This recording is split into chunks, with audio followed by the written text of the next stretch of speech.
Pedro, escrevendo a sua primeira epístola, capítulo 5, verso 10, ele vai dizer: e o Deus de toda graça, que em Cristo vos chamou à sua eterna glória, depois de teres padecido por um pouco, Ele mesmo vos há de aperfeiçoar, confirmar, fortificar e fortalecer, e estabelecer.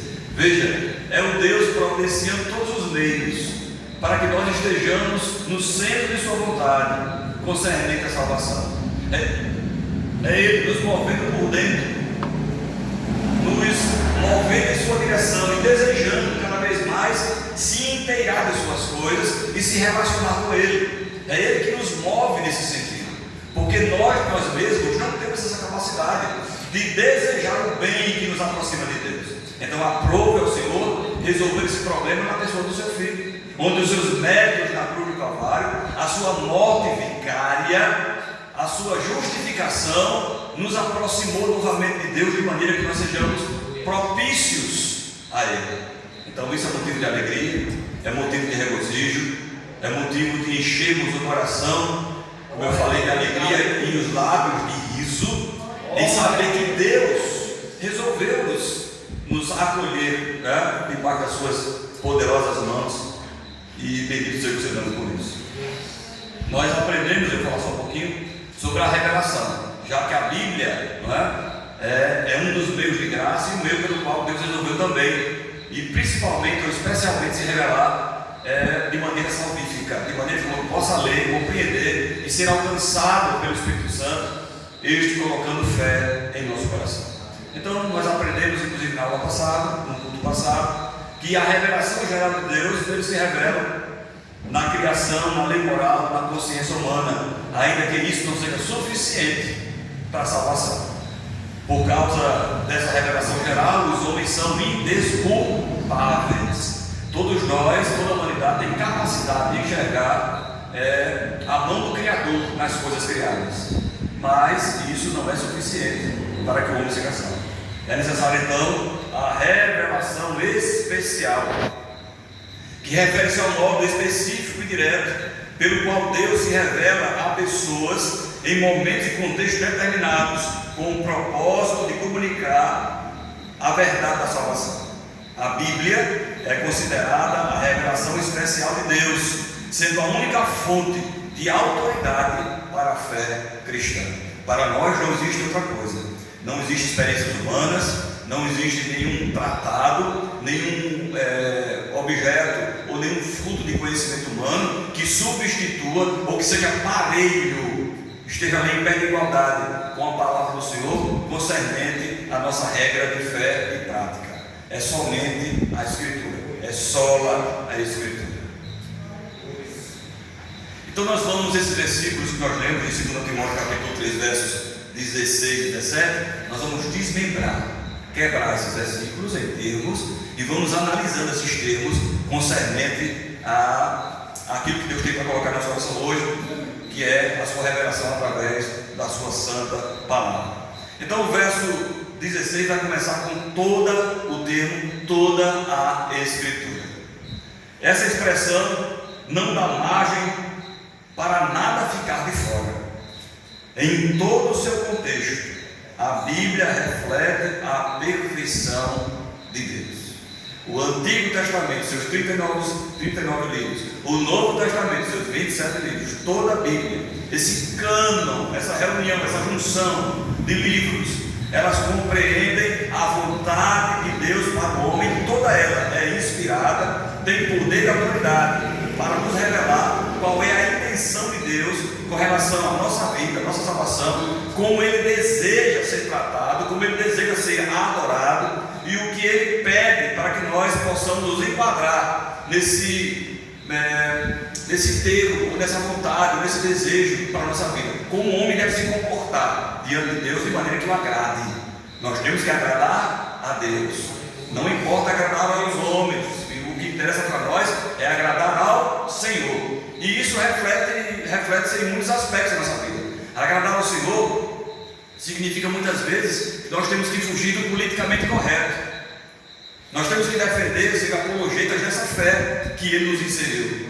E muitas vezes nós nos calamos em determinadas situações com receio, não é? De sermos mal vistos, mal interpretados, ser tidos por radicais, mas a vida é verdade, com toda a educação e com toda a verdade, não é? Nós temos que tratar sobre todos os assuntos que a Bíblia trata.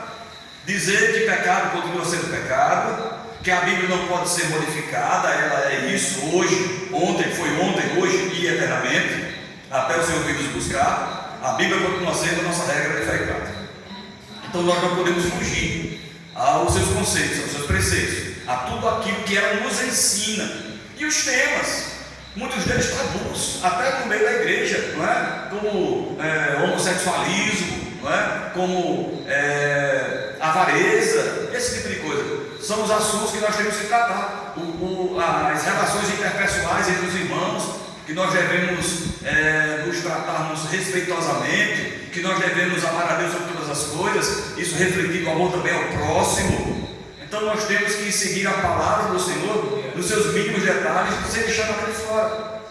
É verdade que alguns livros, especialmente no Antigo Testamento, especialmente a Torá, os 5 primeiros livros, ou o Pentateuco, são por muitos tidos puxados pelas minúcias, pela lei, mas Deus se revela nessa lei. É a lei moral de Deus, e a lei moral de Deus não caduca, ela passa do antigo para o novo. O que muda tão somente é o rito, não é a lei cerimonial que foi cumprida em Cristo, mas a lei moral continua. Devemos ainda respeitar o próximo, devemos ainda nos dedicar a aprendermos mais do Senhor, e isso continua, seguindo ali os 10 mandamentos, ou as 613 leis que Moisés deixou, não é? Como registro da vontade de Deus para o seu povo. Nós servimos a um Deus organizado. Deus organiza as coisas, e nada para o Senhor é desorganizado, né? Não é de qualquer jeito, né? Existe uma norma, existe uma regra, um meio, um caminho pelo qual Deus aceita a nossa adoração, Deus aceita, não é, os nossos pedidos, as nossas petições. E na casa do Senhor do mesmo modo que nós tentamos organizar da melhor maneira possível as coisas administrativas da igreja, denotando que nós servimos ao Deus organizado. Então por isso que nós mantemos as coisas em seus devidos lugares, não é? E existem as normas internas da igreja para que nós possamos nos reunir e contar com o aparato que Deus nos deu de maneira organizada, de maneira que perdure, tratando bem aquilo que a igreja nos oferece, não colocando chiclete debaixo dos bancos, não danificando material, cuidando com zelo. Isso reflete também a nossa fé em um Deus que quer que nós tratemos dessas coisas, desse patrimônio que é da igreja, que é de todo mundo, de maneira organizada. Amém, irmãos? Amém. Sem bagunça, o negócio tem que ser no padrão, como Deus exige. Então toda a Escritura, toda ela transmite para nós a vontade de Deus. O segundo termo que nós vamos ver é que ela também é inspirada por Deus. A inspiração bíblica é uma característica sobrenatural pela qual Deus comunicou aos escritores bíblicos sua vontade, sem que estes perdessem suas características humanas particulares. Assim, temos a garantia de sua infalibilidade e autoridade, pois Deus não falha. Os escritores foram um meio pelo qual Deus se utilizou para registrar de maneira perfeita tudo quanto Ele desejou revelar de si mesmo. Então nós encontramos nos aproximadamente 40 escritores bíblicos, durante um período de 1500 anos, essa revelação gradativa, interconectada, de um Deus que deseja o melhor para o seu povo, de um Deus que resgata o seu povo, de um Deus que conduz o povo, de um Deus que ensina o povo, e de um Deus que apresenta a sua perfeição, culminando no advento da vida de Cristo. Então tudo aquilo de que o Antigo Testamento fala e aponta é sombra do Novo, se concretiza ou se revela na pessoa de Jesus Cristo. É o ápice, não é, da revelação. Tudo apontava para Ele, e Ele vem e cumpre com o seu propósito. E hoje nós fomos resgatados e somos inseridos neste grande edifício chamado igreja, onde cada um importa, onde cada um interessa. Imagine essa analogia. Esse templo é feito de tijolos, e nós somos, cada um de nós, um tijolinho desse. Então, debaixo de nós tem um tijolinho, uma pessoa que nos sustenta. Acima de nós existe outra pessoa em que nós estamos sustentando. De lado de nós, dos dois lados, alguém que nos dá suporte. Então todos nós somos importantes nessa estrutura. Se os tijolos começarem a ser retirados, começarem a sair, o prédio tende a desabar por falta de estrutura. Ora, nós estamos alicerçados na rocha. Quem é a rocha? Cristo. Então nós somos tijolos que estamos bem amparados, bem alicerçados. Não tem como o alicerce ceder. O que cabe a nós, a nossa responsabilidade, ajudados por Deus, é nos mantermos firmes, sem nos mudarmos de lugar, sem sairmos da nossa posição, cientes que temos um propósito também nesse lugar, que Deus conta conosco, e não tem ninguém maior ou menor na casa do Senhor. É muito pelo contrário. Aquele que busca maior conhecimento, esse tem maior responsabilidade na casa do Senhor e com as suas coisas. Vou tomar um copinho d'água.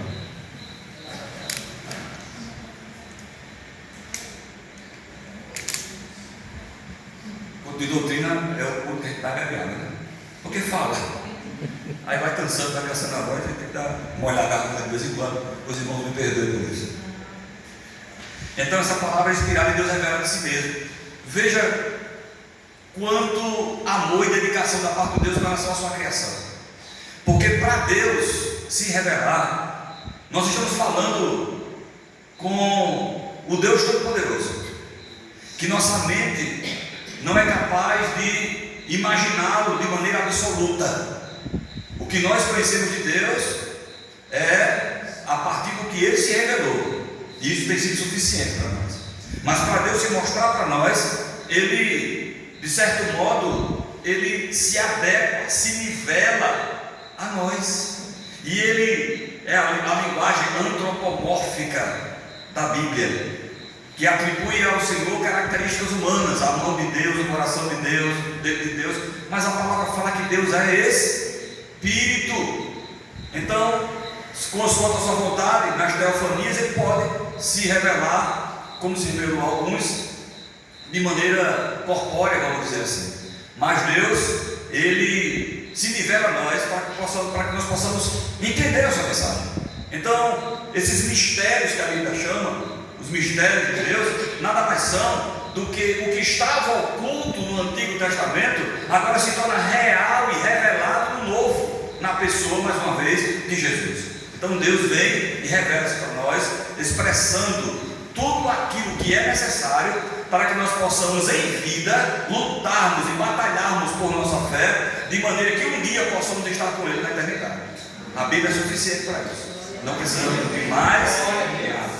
E essa inspiração não tolheu, não tirou as características dos autores bíblicos. Paulo, ao escrever as suas epístolas, ele não perdeu a sua consciência, ele não perdeu o seu estilo literário, muito pelo contrário, isso corroborou, inclusive na formação do cânon, para se identificar se aquela carta era ou não daquele autor, olhando-se ou evidenciando-se ali o seu estilo literário, como ele escrevia, a sua saudação inicial, o uso de amanuense, a sua doxologia e por aí vai. Cada escritor com a sua característica. Deus não se apoderou, como num êxtase, e ali a pessoa deixou de ser quem era, e tão somente foi o tabernáculo para que o Espírito Santo se apoderasse do seu entendimento, da sua mão, da sua pena, e fosse escrevendo aleatoriamente. Não, Deus usou o intelecto, a inteligência, mas de maneira tal que aquilo que foi escrito foi inspirado, cheio de autoridade divina, cheio de autoridade e poder divino. Esta palavra a que nós estamos referindo também é útil, palavrinha útil. Essa palavra designa algo que tem proveito para alguma coisa, possui um valor prático ou funcional, que atende necessidades específicas Nesse caso, a palavra de Deus foi registrada com a finalidade de revelar a vontade de Deus em nos aperfeiçoar nele. Nossa natureza decaída nos impossibilita de sermos o que Ele deseja por nós mesmos. Não temos essa capacidade de sermos o que Deus deseja por nós mesmos. Nós não temos nem a capacidade de reconhecê-lo por nós mesmos. É necessário um toque, é necessário um desagravar dos ouvidos, as escamas serem retiradas dos nossos olhos, para que nós possamos ouvir e ver realmente o que Deus está falando. Como no caso de Lídia, vendedora de púrpura, lá em Atos dos Apóstolos, que foi necessário, que o texto vai dizer que Deus a fez entender, compreender o que Paulo dizia. E ela entendeu e compreendeu que se converte e se torna uma cooperadora do Evangelho na vida daquele homem de Deus. Nossa natureza decaída nos impossibilita de sermos o que Ele deseja de nós por nós mesmos. Por isso, precisamos da sua ajuda para esse fim. Essa tarefa de nos aproximar ou reaproximar do divino é tão profunda que só conseguimos por causa de Deus, por meio de Jesus, pelo Espírito Santo.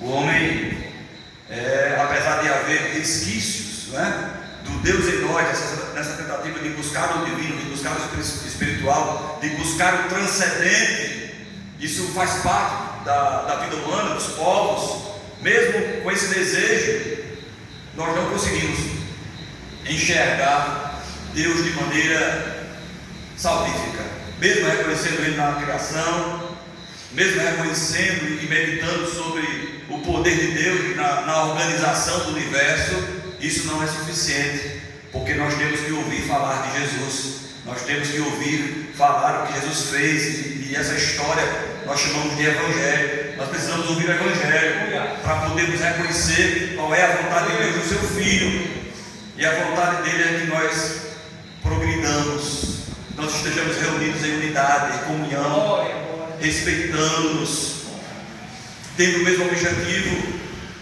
para que as coisas deem certo. Veja a grande dificuldade que é estar junto. Veja como é difícil estar junto. Enfrentamos muitas dificuldades humanas em termos de relacionamento, dificuldades de comunicação. Às vezes se fala uma coisa sem entender outra. Às vezes, por exemplo, quem nunca aqui passou pela experiência, de criança, a gente faz em retiro muitas vezes, que faz aquela fila de gente e disse uma coisa no ouvido de um, aquele telefone, no ouvido de um, para ele sair dizendo no ouvido do outro, dá um texto bíblico, alguma coisa, ou faz um gesto, de modo que a outra pessoa não veja, e quando chega no final é algo totalmente diferente daquele que se iniciou. Veja a dificuldade e o cuidado que nós temos que ter com a nossa comunicação. Eu não gostei porque o irmão falou aquilo. Às vezes o irmão falou alguma coisa que não tem nada a ver e nem pensou naquele irmão, mas por algum motivo o irmão entendeu que foi com ele e agora ele está chateado e por falta de intimidade não se põe em pratos limpos e fica aquela rusga, aquele probleminha no coração. E isso acontece porque nós somos influenciados ainda por nossa natureza decaída.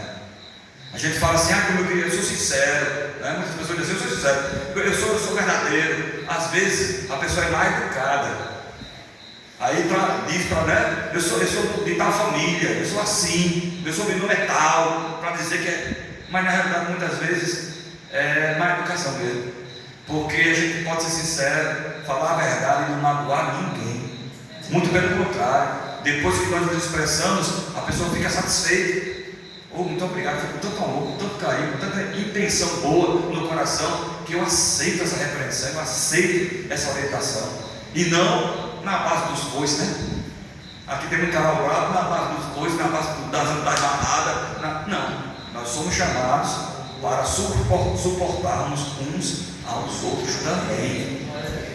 Do mesmo jeito que as pessoas nos suportam. Às vezes a gente diz, eu não suporto fulano. Sim, mas as pessoas também podem não lhe suportar. Tem que dizer assim, o meu santo não se bateu com o santo de Itaguí.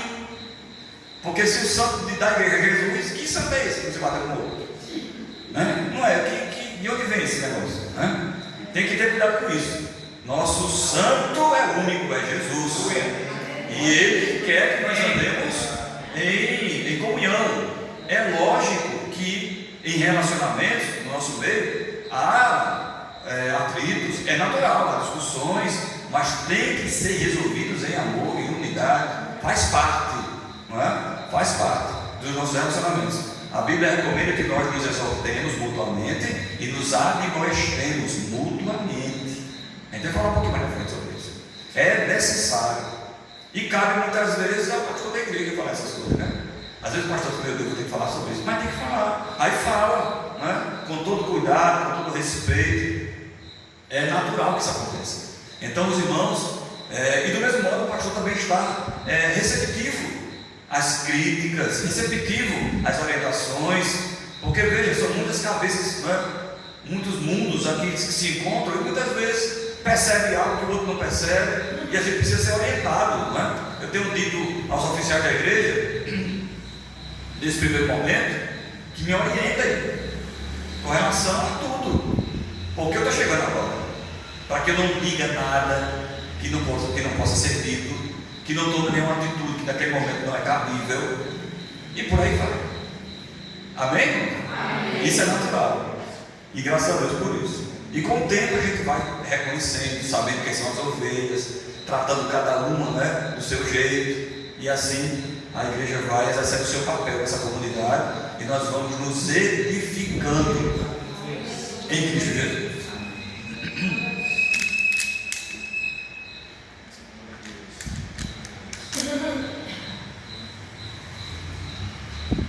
Ela também é útil, essa palavra, para o ensino.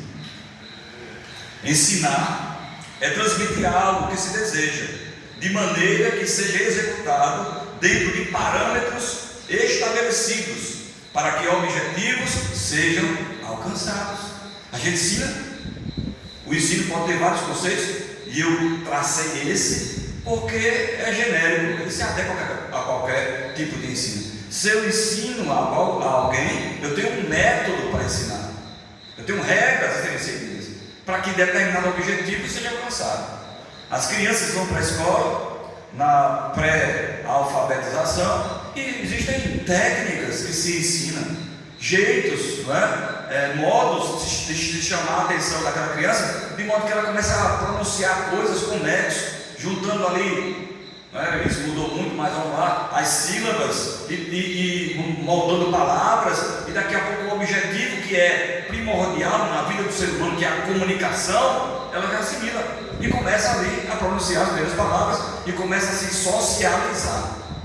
Então, esta palavra nos ensina. Então, qual seria o papel desta palavra? Qual é o objetivo final desse ensinamento?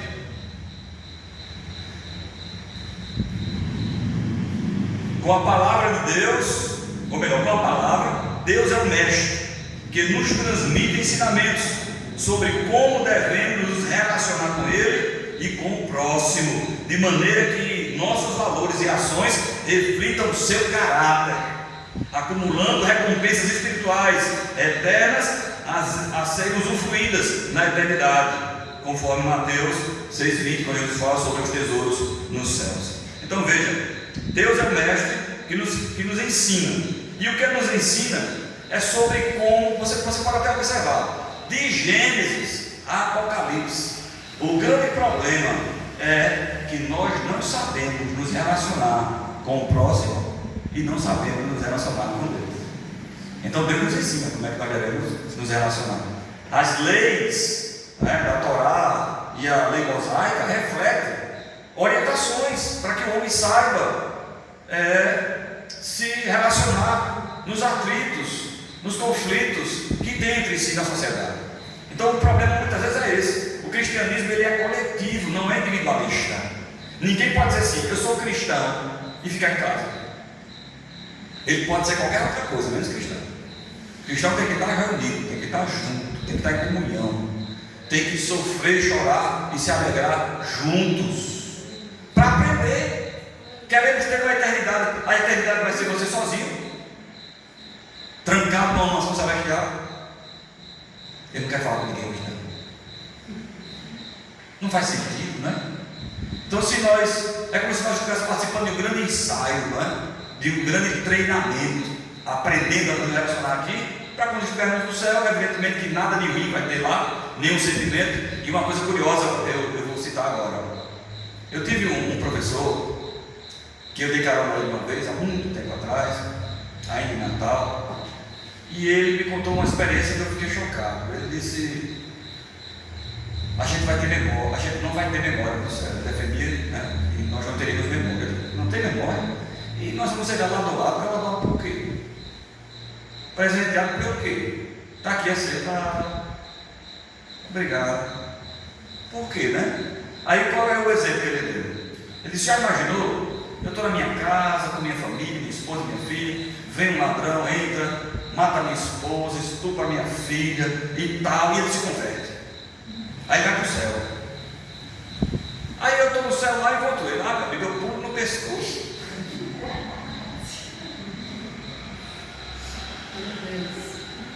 Eu digo: que céu é esse? Pelo amor de Deus, que entrou um negócio desse. Passaram pelo segurança, passaram pelo Pedro, foi? Deram propina a Pedro para entrar. Que não diz que o Pedro achava no céu, nas portas, né? Brincadeira da parte. Então eu digo: pai, pastor,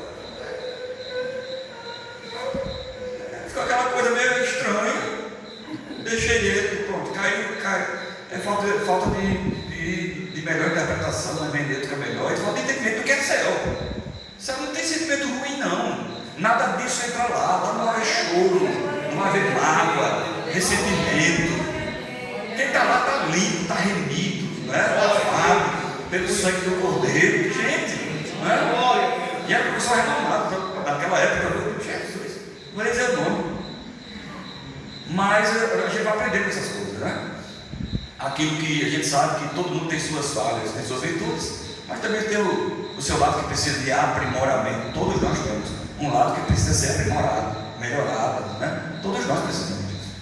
Então, o Senhor nos ensina isso, a compreender as suas coisas da melhor maneira possível. É por isso que muitas pessoas se debruçam sobre a Bíblia, os estudiosos, né? Os biblistas, e vão mais profundamente, buscando entender as línguas mães, hebraico, aramaico, grego, né? Buscando entender como isso se relaciona, como é na hermenêutica os termos se encaixam, entendendo melhor o português e os seus termos, de maneira que se interprete da melhor maneira possível, e a mensagem, a intenção autoral seja alcançada. Esse é o grande desafio daquele que se aproxima da palavra do Senhor para interpretá-la, entender a intenção autoral. Hans-Georg Gadamer é um alemão, filósofo, e ele foi um expoente da hermenêutica filosófica e religiosa, e ele defendeu uma coisa. A gente estuda ele, a gente estuda as coisas erradas e as coisas certas, né? Para saber, porque nem tudo também às vezes é errado. No caso do Adão, nem tudo está errado, mas a visão dele era a seguinte, que ele imaginava que a interpretação daquele texto, o texto bíblico, ou seja, de qual for o texto que o leitor está se deparando, esse resultado é alcançado na intenção, evidentemente, desse cruzamento de pensamento ou de ideias do autor e do leitor. Então, a interpretação, segundo ele, não depende do autor, depende do leitor. E quando o leitor se aproxima do texto, ele traz os seus problemas, os seus vícios, não é? Vamos dizer assim, os seus preconceitos, esta é a palavra, e vai ajudar na formação da interpretação. Então, A.B. Hirsch, que é um americano que se contrapôs a Gadamer, ele disse: não, a interpretação está na intenção autoral, e é nessa intenção autoral que nós vamos atrás. Agora, concordo com Gadamer quando ele diz que quem se aproxima com seus preconceitos. Não é assim? Daí que nós vemos as diferentes confissões de fé, porque se aproximaram da Bíblia e chegaram a uma conclusão, a uma interpretação, a uma exegese diferente de outros, porque ele se chegou com os seus preconceitos na mente, o que ele acha que é correto ou não, mediante o que ele entendeu das Escrituras. Então muitas pessoas se envolvem com isso, e é bom a gente saber. O Evangelho é muito simples, amém, irmãos? Amém. Simples demais. Nós é que complicamos, mas é bom ter uma certa noção para dentro dessa simplicidade, nós não sermos levados para uma direção que a Bíblia não está nos levando. É o intérprete que está levando, né? A teologia liberal, que é um grande problema de hoje da igreja, né? É que, por exemplo, eles dizem que eles negam a sobrenaturalidade das Escrituras. Jesus não andou sobre as águas. As águas representam ou simbolizam as dificuldades, representam ali as adversidades da vida. Então eles têm uma interpretação muito humanística, racional até, das Escrituras.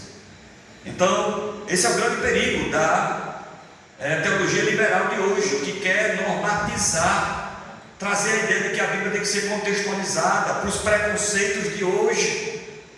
Ela não condena o homossexualismo. Isso aí foi um jeito que Deus tentou se comunicar com os homens e os homens não entenderam. Então começa a mastigar esse tipo de coisa e a expelir uma teologia que não reflete a santidade, o temor, que não reflete aquilo que Deus é de fato, que requer que aquele que se aproxime dele se aproxime com temor, com respeito profundo, com fé, com amor. Isso aí é a teologia, um pouquinho da teologia liberal de hoje. Então é necessário nós termos um certo conhecimento para que isso não entre no nosso ouvido e soe algo legal. Tem aquele David Leonardo, né? Que ele é um antropocentrista. As pregações dele é sempre o homem como coitadinho e Deus chegando para acolhê-lo. Meu bichinho, né? Na linguagem nordestina. É ele chorando. E para você ver, ele está na TV, em programas semanais. Foi contratado para pregar essa mensagem que todo mundo quer ouvir, que eu sou importante para Deus, que Deus se importa exclusivamente comigo e vai me exaltar sobremaneira e vai me fazer andar altaneiramente, porque eu sou importante para Deus. E não é bem assim. As Escrituras apontam e convergem para Cristo, é para Ele tão somente, e nós fomos alcançados por seu amor, por sua graça, e Ele tem planos maravilhosos para nós, mas nós não somos o foco, nós não somos aquele que deve estar debaixo dos holofotes, muito pelo contrário. Quem deve ser o brilho e chamar a atenção, quem deve ser aplaudido, quem deve ser honrado é o Senhor, é Jesus, o nosso Salvador.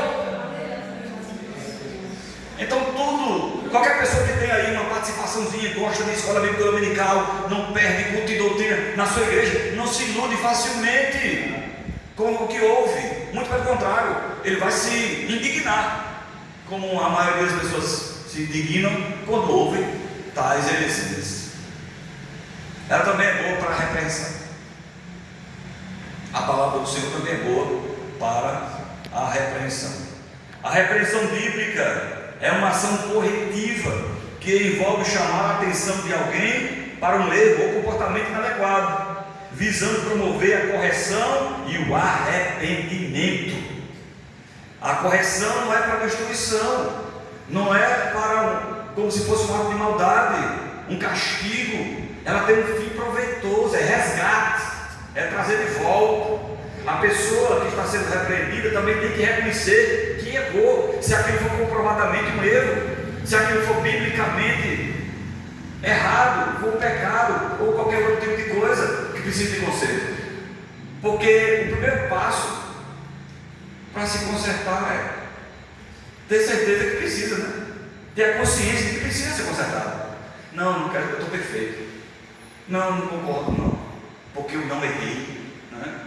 E se você analisar dentro de determinadas circunstâncias e contextos, o camarada está errado, mas não quer ser colocado contra a parede, não quer se expor. E isso no nosso meio não existe, irmãos. Era comum, eu cheguei a ver e participar de nos cultos de Santa Ceia, as pessoas antes de cearem pedir perdão umas às outras, se expondo, porque estar em comunhão com o Senhor e com o próximo é mais importante do que a ideia que as pessoas possam ter a meu respeito. Eu tenho que estar em comunhão com o Senhor, eu tenho que estar comunhão com o irmão, afinal de contas eu vou viver com ele, né? Vamos conviver eternamente. Então aqui eu não tenho condição de perdoá-lo, E o perdão é algo interessante. Perdão beneficia quem pede. Você pode perdoar alguém que já morreu. Não precisa nem saber. Porque o perdão parte da origem do coração. Se entre duas pessoas houve um atrito e uma pessoa chega, eu queria pedir perdão, e a outra pessoa não liberar perdão, o problema está com ele, porque você está livre. Você está bem diante do Senhor, porque sinceramente e intrinsecamente você liberou o perdão verdadeiro. Né? Então isso é muito interessante. A Bíblia ensina que a correção deve ser feita com amor e humildade, visando sempre o bem do próximo. A repreensão não é sinônimo de condenação, mas sim de uma oportunidade para restaurar e trazer esperança. Então, quando alguém está sendo repreendido em amor, como eu falei, o objetivo é que haja restauração e que a esperança de dias melhores, e quando eu falo dias melhores, são dias vindouros, dias em que o Senhor vai vir buscar a sua igreja, ou nos encontrarmos com Ele. Essa esperança nos motive a caminhar, a estar na igreja, a buscar, a aprender, a nos dedicar. As pessoas não querem se dedicar. Às vezes a gente quer que Deus faça tudo por nós, e a gente não faz nada para nos aproximarmos mais e melhor de Deus. A repressão bíblica tem a ver com o comportamento. Provérbios 27:5 nos diz: melhor é a repreensão franca do que o amor encoberto. Ei, é bom você saber com quem você lida. Pessoas que agem com falsidade, né? Dizem que é como gato. Ninguém sabe se gato está achando bom, se gato está achando ruim. Quando pensa que não é unhada, né? O voto. Então é bom saber com quem está lidando, sermos sinceros, as pessoas sabendo o que a gente gosta ou não gosta. Tem pessoas que têm um comportamento que pensam que é bonito, pessoas que são muito, gostam muito de piadinha, essas coisinhas, aquela coisinha, e acham que todo mundo gosta, né? Não tem gente assim? Aí tem que saber os limites do comportamento, e às vezes é necessário que outra pessoa chegue e alerte, porque às vezes, até por inocência, não se percebe que aquele comportamento é um comportamento chato, né? A gente tem que ter ideia dos limites. Por exemplo, limites. Ninguém pode ir além, dar um passo maior do que a sua perna. Eu tenho que me capacitar para fazer aquilo, né? Eu conheci, por exemplo, pessoas que no louvor, Deus recebe o louvor de todo mundo, de todas as pessoas que sinceramente louvam a Ele. Não precisa saber cantar, né? Mas quando você diz assim, eu sou cantor, já traz sobre si uma responsabilidade, não vai criar uma expectativa no coração das pessoas em ouvi-lo como um cantor que você anunciou que era, e quando você não é cantor, aí fica feio. Aí o irmão estava sempre com a irmã, o empresário lá em Natal, que era crente, e para onde ela ia, se não ia, e quando ele chegava, se apresentava como um cantor. Aí o pessoal do irmão dá para te dar um cantor. O irmão pegava o microfone e botava assim. Tinha todo o gesto, todo o trejeito, mas não cantava como cantor. Eu disse, meu Deus, você não sabe o limite não, os limites, né? Se capacite, faça aula de canto, vá atrás, se aperfeiçoe. Nós não somos chamados para ficar estabilizados não, podemos evoluir, podemos ir adiante, mas eu não sei, meu irmão, eu louvo para o Senhor, a gente está tendo expectativa, né? Então a gente tem que saber reconhecer os nossos limites, para que nós não estejamos entrando em situações conflitantes por nossa própria culpa, por gerar uma expectativa no coração das pessoas, e as pessoas querem ver, experimentar aquilo que nós falamos. Nós temos que ter na nossa vida cristã a junção de dois mundos ou de duas coisas. Aquilo que nós pregamos tem que ser igual à nossa vida lá fora, porque fica nesse cara aí que não sabe os limites, se comporta de um jeito quando estamos diante dos crentes, nos comportamos de outro quando estamos junto do mundo, né? Não chega a ser assim, mas como Paulo resistiu a Pedro, né? por causa, quando ele estava com os gentios, se comportava de um jeito, quando chegava de Jerusalém, se comportava de outro, se tornou repreensível, e Paulo pegou ele para conversar. Peraí, como é que é essa? Quando a gente está junto aqui, tudo se comporta de um jeito, chega os outros, se comporta de outro. E aí? Né? Então nós temos que ter nosso posicionamento, e temos que ter essa ideia de que somos o que somos, e que Deus tem o melhor para nós, e Ele nos aperfeiçoa nele, e nós temos como evoluir, como ir adiante, em termos teológicos, em termos de vida, em termos de qualquer outra coisa. Podemos ir adiante.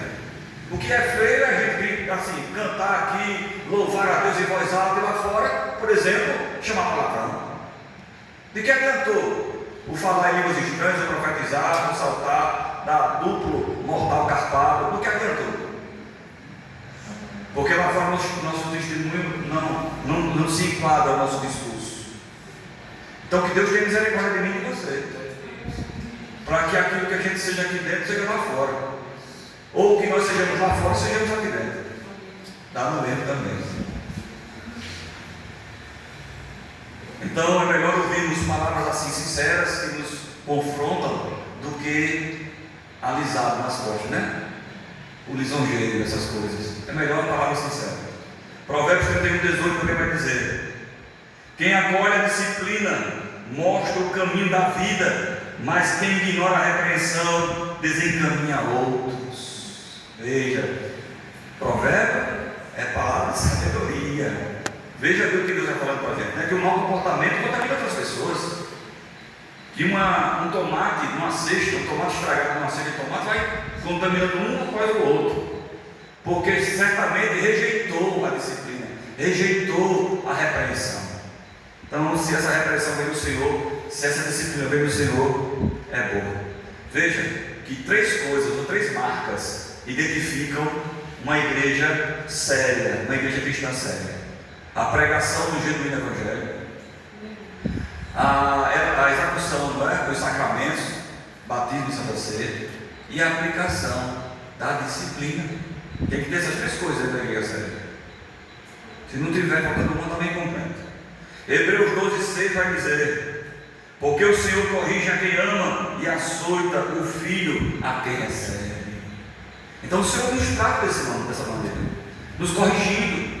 E como é que Deus nos corrige? Muitas vezes através de outra pessoa, através do pastor, através do líder, através do pai, através da mãe, através de outra pessoa que está próxima de nós e se interessa por nós, nos ama e nos orienta.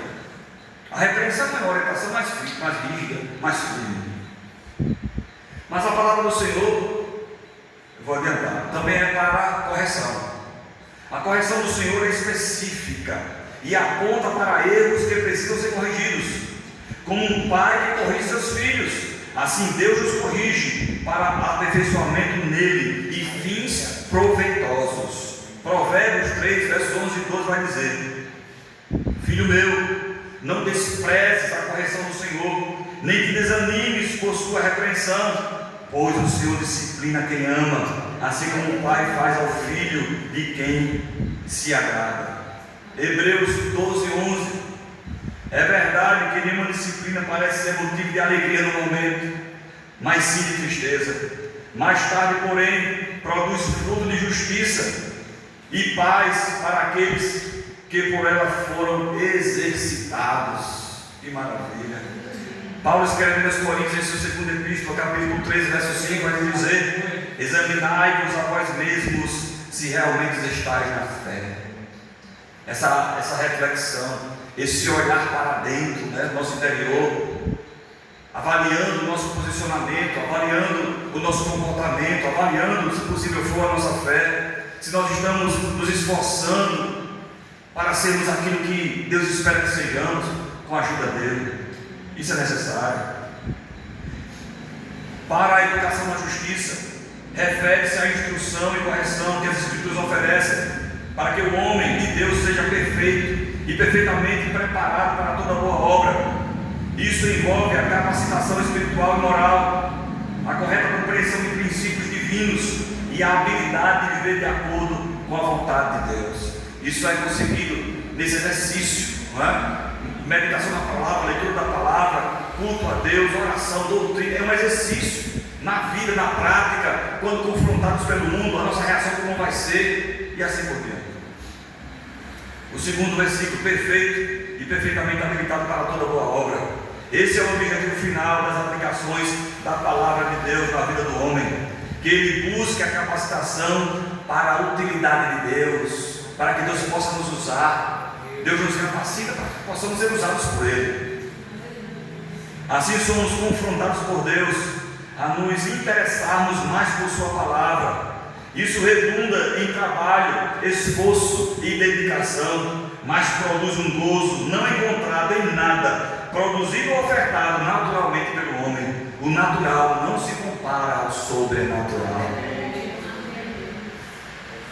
Caminhando para o final, o N. Gruden, teólogo americano, vai dizer: todas as palavras da Bíblia são palavras de Deus. Portanto, não crer nelas ou desobedecê-las é não crer em Deus ou desobedecê-lo. Vamos para os reformadores. Martinho Lutero disse: a Escritura é a própria boca de Deus. Ele também disse na Dieta de Ormes: a minha consciência está cativa à palavra de Deus. Não posso e não quero retratar-me de nada, pois não é seguro agir contra a própria consciência.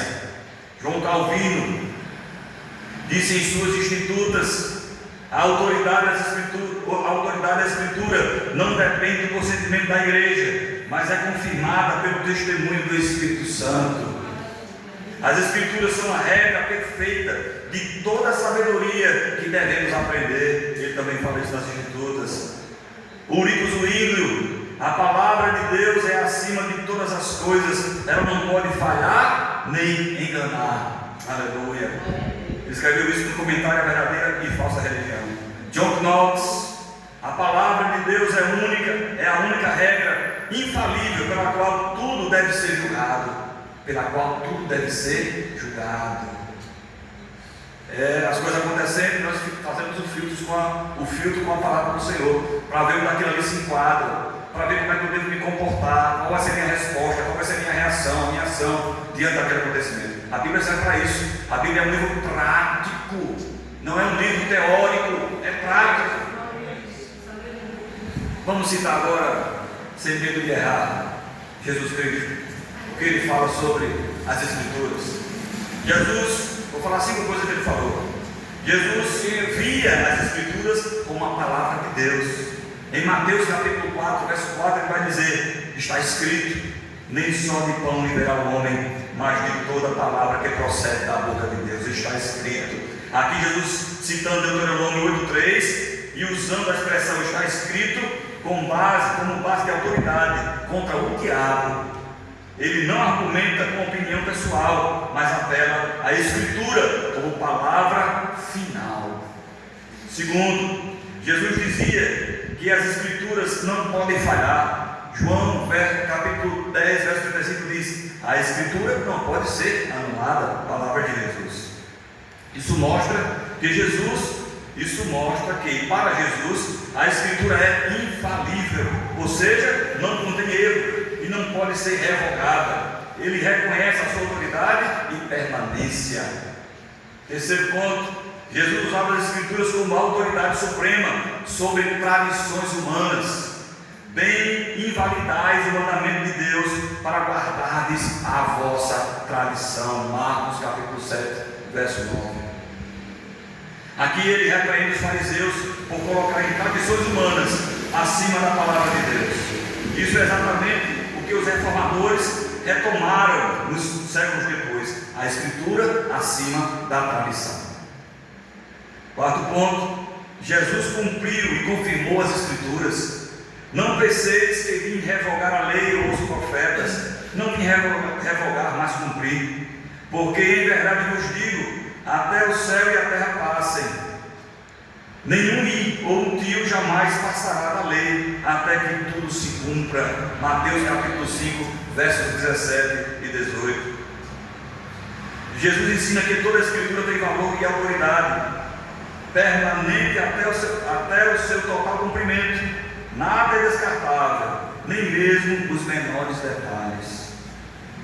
E a última frase de Jesus acerca das Escrituras: ele usava as Escrituras para ensinar e corrigir.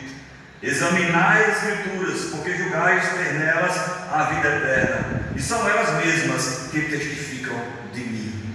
João capítulo 5, verso 39. Jesus aponta para as Escrituras como um testemunho central sobre ele mesmo, a autoridade delas em revelar a verdade sobre Deus e o Messias. E de maneira resumida, a palavra de Deus é suficiente. Eu poderia citar aqui alguns textos, mas vou citar só comentário. A palavra de Deus é suficiente para o catolicismo romano, por exemplo. Além da Bíblia, a tradição e o magistério fazem parte de seus fundamentos. Então eles não têm somente a Bíblia como regra de fé e prática, mas também têm a tradição e o magistério. A iluminação para a compreensão é dada pelo Espírito Santo. Ao nos aproximarmos da Bíblia, precisamos rogar ao Espírito Santo que nos ajude, iluminando nossa mente, para compreendermos o que Deus quer nos revelar através dela. A interpretação da Bíblia depende do nosso esforço e da ajuda do Espírito Santo. Precisamos desenvolver uma rotina que nos aproxime de Deus através dos meios de graça e principalmente da leitura de Sua palavra, de modo que o conhecimento adquirido seja revelado em ações. Então, de maneira prática, agora e conclusiva, nós devemos nos aproximar da Bíblia com fé, temor e prazer. Amém? Amém. Fé, temor e prazer. Devemos dedicar tempo a ela, lendo-a com calma e com esperança. Entender que Deus deseja ter e manter um relacionamento íntimo conosco. Essa intimidade tem por base sua revelação bíblica. Assim como Ezequiel e João, comamos essa palavra e sejamos sustentados por ela. Mais importante que adquirir o conhecimento que emana das Escrituras, ou tão importante quanto, é vivê-la de maneira sincera, praticar esse conhecimento, né? Tiago vai dizer no capítulo 1, verso 21 e 22: portanto, livrem-se de toda impureza moral e da maldade que prevalece, e aceitem humildemente a palavra implantada em vocês, a qual é poderosa para salvá-los. Sejam praticantes da palavra e não apenas ouvintes, enganando-vos a si mesmos.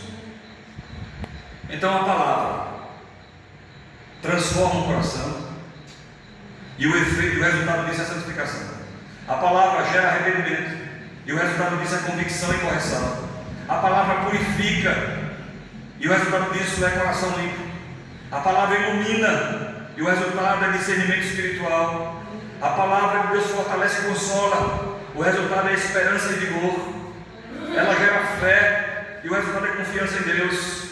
Ela nutre a alma, e o resultado é vida espiritual. Ela dá sabedoria, e o resultado é caminho correto.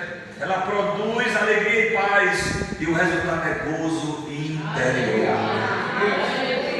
Para ganhar tempo eu não citei as referências, mas deu para entender que a palavra de Deus é tudo isso e muito mais.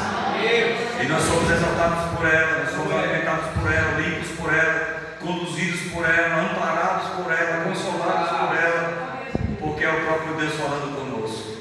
Então que esta palavra fique em nosso coração e no devido tempo produza os frutos necessários para que nós possamos expressar a quem nós servimos mediante nossas ações. Amém?